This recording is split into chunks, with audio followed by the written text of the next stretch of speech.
Hello and a warm welcome to South Asia Today, where we bring you in-depth insights into the key events shaping South Asia. I am Shivangi Mishra and here are today's top stories. Indian states drive growth and global investments for development. Thousands of teachers in Nepal protest over delay in endorsing education bill. And education system in POJK crumbles under political influence. India is making every effort to realize its vision of 2047 of a developed India. It is not only enhancing investments and exploring new opportunities to create businesses and jobs for the youth, but also striving towards sustainable development. States too are stepping up, unlocking new avenues for investment across diverse sectors, driving progress from the ground up. The vision of developed India envisions a future of high living standards, world-class infrastructure, strong economic growth, and a higher human development index. Focusing on key sectors like education, healthcare, infrastructure, governance, and innovation, it aims to make India self-reliant and a global economic powerhouse. Indian states are pivotal in this mission, especially in attracting global investments. A prime example is the Advantage Assam 2.0 Investment and Infrastructure Summit 2025. The largest investment initiative in the northeastern state of Assam. Showcasing its geostrategic strengths, Assam welcomed global semiconductor firms and signed MOUs with industry leaders from Singapore, Malaysia, and Japan, further strengthening international partnerships.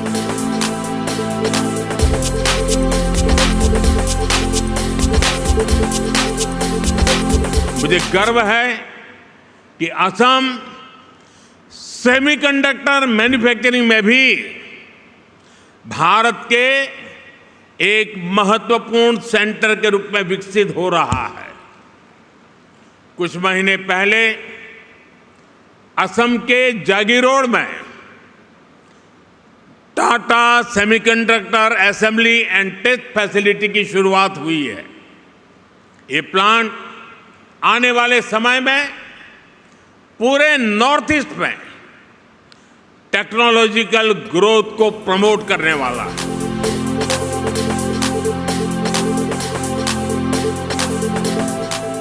Assam, renowned for its tea gardens and petroleum, is expanding into agriculture, food processing, tourism, and information technology.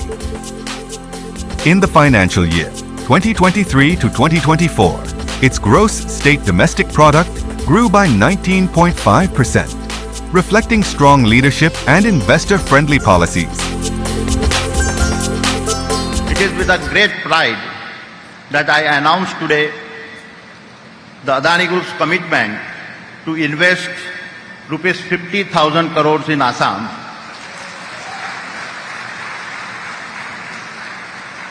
Our investments will span across airports, aerocities, city gas distributions, transmissions, cement, and road projects.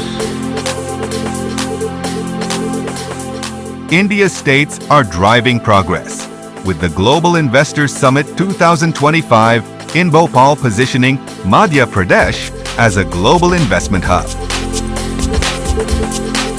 The two-day event saw agreements worth $370 billion signed across diverse sectors, marking a significant step toward fostering international business collaboration.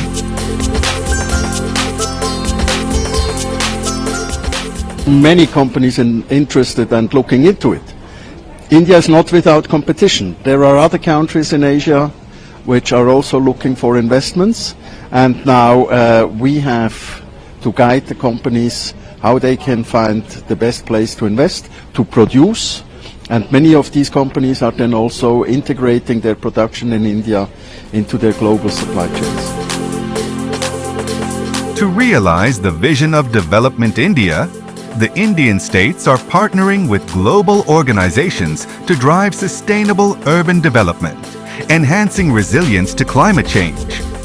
With support from the World Bank, states like Madhya Pradesh are advancing urban infrastructure, fostering long-term growth and sustainability. I was privileged to have a meeting with the Honorable Chief Minister and the Chief Secretary, and we talked about how our support has helped move the urban agenda in 30 urban local bodies and 9 cities, where through our urban development project we've been able to help connect 400,000 people to urban water supply and sanitation, and another 170,000 people will be connected soon. Odisha, one of India's coastal states, recently hosted the global Utkarsh Odisha Conclave to attract global investments, while the northern state of Uttarakhand held its Global Investors Summit in 2023. These events highlight the crucial role of Indian states in realizing the vision of a developed India and positioning the country as a global economic powerhouse. With investment-friendly policies, infrastructure development, skill enhancement, and sectoral specialization, states are attracting significant global investments. Collaboration between central and state governments, alongside private sector participation, is essential for building a prosperous and developed India. Moving on to Nepal's capital, Kathmandu, where streets echoed with the voices of thousands of teachers as they rallied for their rights. Led by the National Teachers Federation, educators from across the country marched near Metighar Mandala, demanding amendments to the long-delayed school education bill. Their message was loud and clear: fulfill the 2023 agreement. With schools shut and teachers united, the government now faces mounting pressure. Will their demands be heard? We have this report. Thousands of teachers from across Nepal took to the streets of Kathmandu to protest the government's delay in endorsing the school education bill. The teachers, led by the National Teachers Federation (NTF), demanded further amendments to the bill, claiming it fails to address their concerns and is not justifiable in the current context. The protest, which saw teachers marching along a 1-kilometer stretch near the iconic Metighar Mandala, was the culmination of a series of protest and lobbying efforts by the NTF, demanding that the government endorse a bill with further amendments and implement the agreement signed in the year 2023. The National Teachers Federation, an elected body of the country's school teachers, had issued a circular to members to attend last week's protest in Kathmandu. All teachers and schools in the Kathmandu Valley were instructed to join the protest. The circular had allocated a specific number of participants with a minimum of 50 and a maximum of 1,000 teachers for all 77 districts to ensure the participation of at least 36,000 teachers. Nepal सरकारले जो हिउँदे दिवसमा शिक्षा विधेयक ल्याउने जो कुरो गरिराखेको छ, यसले शिक्षाका कयौं मुद्दाहरू शिक्षकहरू वर्षौंदेखि प्रताडित रहेको अवस्थामा शिक्षकका हकहितमा, विद्यार्थीको हकहितमा र अभिभावकको हकहितमा हुने गरी शिक्षा विधेयक आओस् भन्ने हामी चाहन्छौं। The bill is currently being held up in the Parliamentary Committee for deliberation, with discussions focusing on teacher management and the jurisdiction of local governments. The sub-panel has discussed several issues, including teacher management, and has received mutually conflicting suggestions.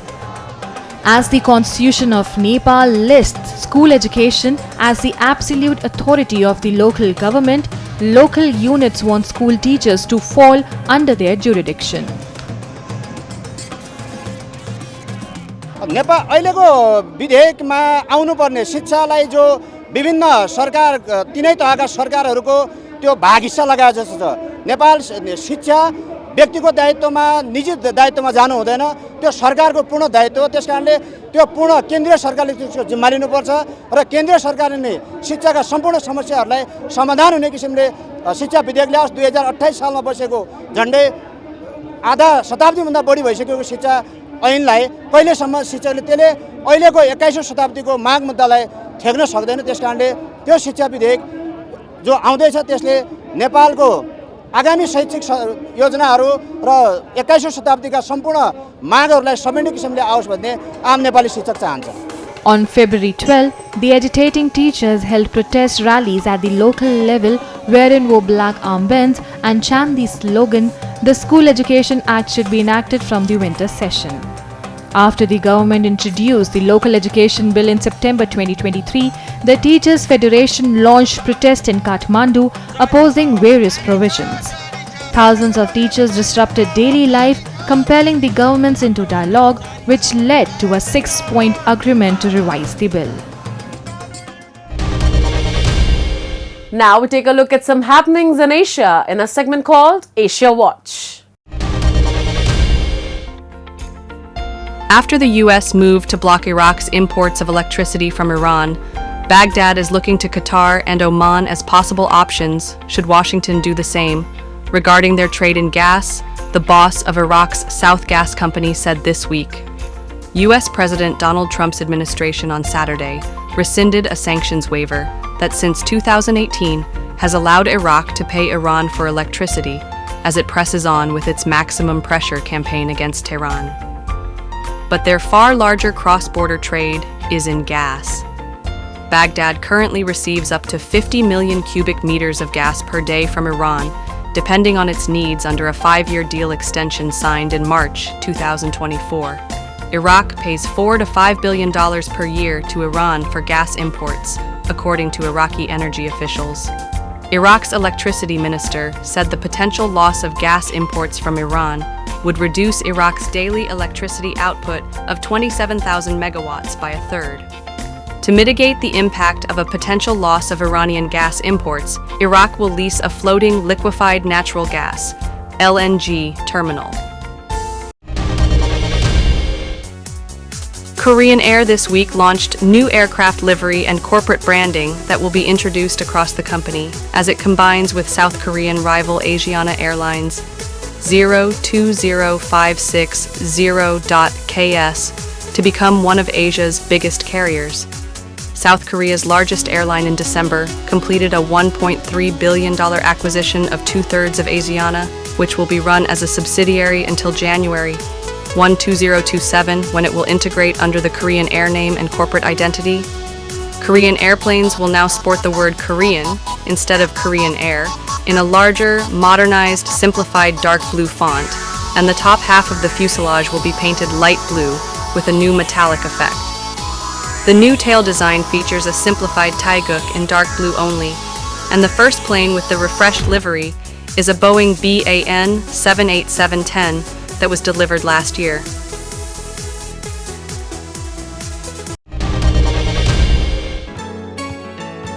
Indian Prime Minister Narendra Modi met his Mauritius counterpart Navin Chandra Ramgoolam in the island nation's capital Port Louis. Talks on upgrading strategic ties between the two countries are on the table, days after U.S. President Donald Trump signaled support for a deal between Mauritius and Britain over the future of a U.S.-British military base. Last month, Trump said he would support a deal between Mauritius and Britain over the future of a U.S.-British base in the Chagos Archipelago, a group of 7 atolls comprising more than 60 islands in the Indian Ocean. Modi held talks with the archipelago nation's prime minister, who returned to office for his 3rd stint in 2024. The Indian prime minister's last visit to Port Louis was back in 2015.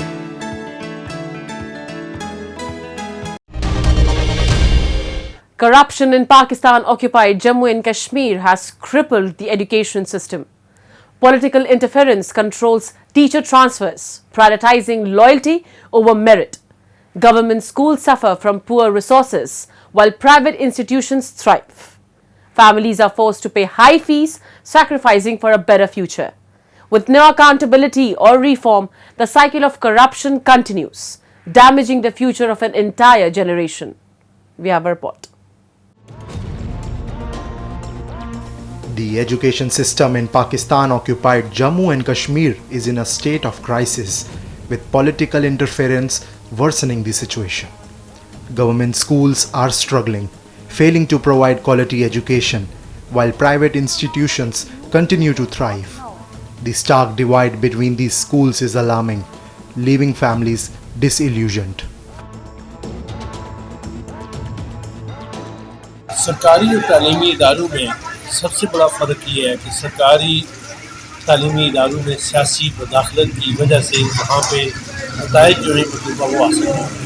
तो private तालीमी इदारे जो हैं उनमें सियासी मुखालफत सियासी मुदाखलत भी नहीं है, सियासी मुखालफत भी नहीं है। जो भी बच्चा दाखिल होता है वहाँ पे पढ़ाने वाले असातिज़ा जो है जो फीमेल स्टाफ है या मेल स्टाफ है वो तालीमी एतबार से तो इतने ज़्यादा पढ़े लिखे नहीं होते, लेकिन मेहनत वो ऐसी कराते हैं कि निजी तालीमी इदारों के नताइज जो है वो इस वक्त बहुत ही हौसला अफजा हैं। और वालिदैन इन नताइज की वजह से वालिदैन भी तरजीह देते हैं कि अपने बच्चों को प्राइवेट तालीमी इदारों में दाखिल कराएँ, इसलिए कि वहाँ पे नताइज अच्छे आ रहे हैं, बच्चे वहाँ पे अच्छे नंबर लेते हैं। छोटी क्लासों में तो प्राइवेट स्कूलों वाले थोक के हिसाब से नंबर ले लेते हैं। Ironically, even government teachers prefer private schools for their own children.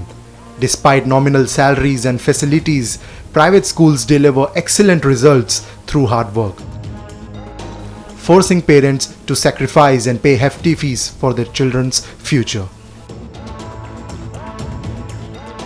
सियासी पसंद और नापसंद की बुनियाद पर वहाँ पे तकरीरें और तबादले किए जाते हैं और वहाँ पे हुकूमत ये नहीं देखती कि किस इदारे की कितनी कारकर्दगी अच्छी है, इसके स्टाफ को जो है वहाँ पे तैनात रखा जाए, उनकी हौसला अफजाई की जाए, उनको बाख्तियार बनाया जाए। उसके बजाय सियासी बुनियादों पे उनके तबादले कर दिए जाते हैं, सियासी बुनियादों पे उनकी तकरीरें की जाती हैं, जिसकी वजह से वहाँ पे नताइज नहीं है।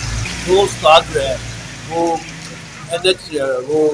NTS करके वो आता है, NTS का टेस्ट पास करके आता है, वो भी मजबूर होता है कि किसी न किसी सियासी रहनुमा के साथ अपना ताल्लुक रखे और ख़ासकर जो मौजूदा हुकूमत हो उसके जो वज़ीर तालीम हो उनके साथ करीबी ताल्लुक लाजमी रखे। अगर करीबी ताल्लुक नहीं होगा तो उसको दूर भेज दिया जाएगा घर से। Corruption within the administration fuels personal agendas and profit, leaving education in ruins. In government schools, teacher transfers are based on political favoritism, not merit. Teachers fear being relocated to distant areas if they don't align with the ruling party, forcing them to prioritize connections over competence. This system undermines the integrity of education. तालीमी board Mirpur जो है आज उसको बने को 50 साल से ज़्यादा अरसा हो गया, बल्कि 60 साल के करीब हो गए होंगे। अभी तक दूसरा कोई बोर्ड नहीं बना, उस बोर्ड पे इतना लोड है, वो बोर्ड परफॉर्मेंस नहीं कर रहा है, उसकी मॉनिटरिंग नहीं है, उसकी निगरानी नहीं है, कुछ चेक एंड बैलेंस का निज़ाम नहीं है। Political interference dictates teacher transfers, with merit and capability taking a backseat to party loyalty. Until meaningful reforms are implemented, the people of POJK will remain trapped in a system that prioritizes political gain over the well-being of its youth.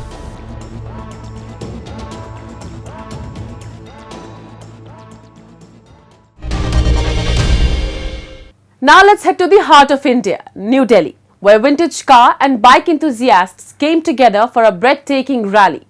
Showcasing their meticulously restored classics, these passionate collectors turned the streets into a rolling museum of history and craftsmanship. With engines roaring and elegance on full display, the rally was a true celebration of automotive heritage.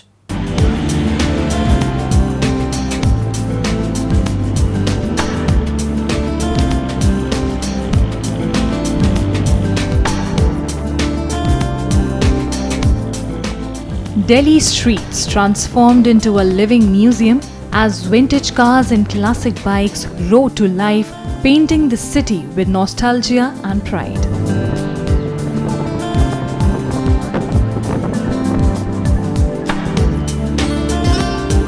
As part of the prestigious 11th 21-gun salute conquers the elegance, Asia's premier vintage car show, the Grand Parade captivated car lovers and history enthusiasts alike. But the true magic was not just in the gleaming chrome or roaring engines. It was, in the eyes of those who have cherished these rare classics for generations, proudly showcasing their timeless beauty to the world.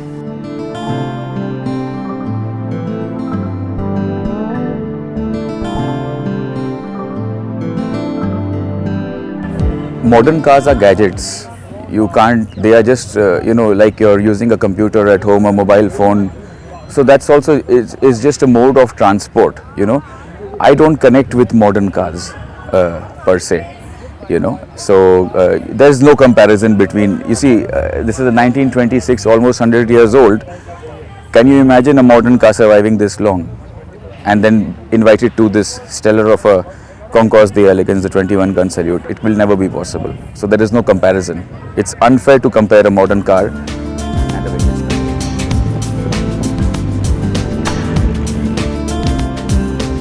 From roaring engines to exquisite craftsmanship, the event was a feast for the eyes. Every polished exterior and close-up detail brought the golden age of automobiles back to life in stunning fashion. For the jury, it was more than just mechanical perfection. It was about the deep emotional connection to automotive history, where each classic told a story of passion, legacy, and timeless elegance.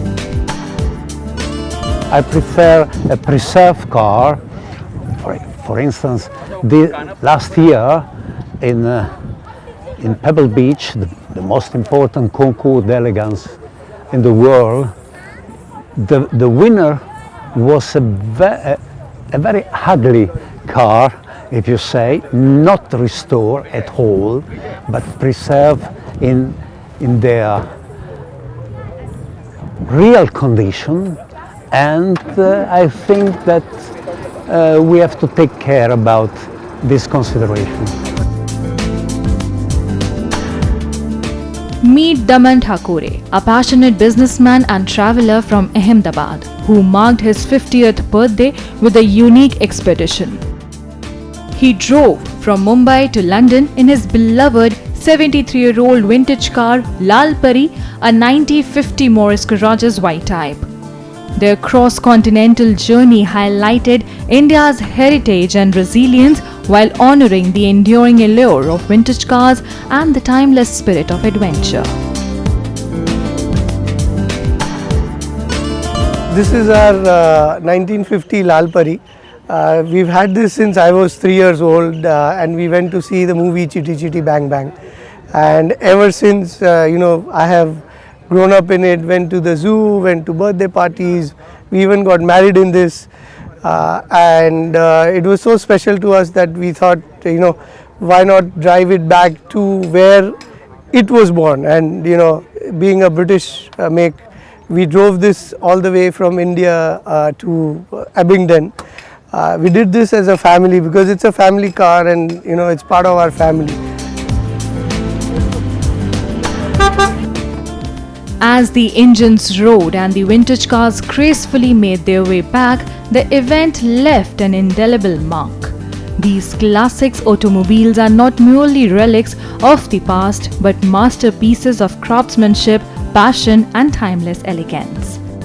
The 21-gun salute Concourse d'Elegance not only honored the rich heritage of automotive excellence, but also ensured that its legacy continues to inspire generations to come.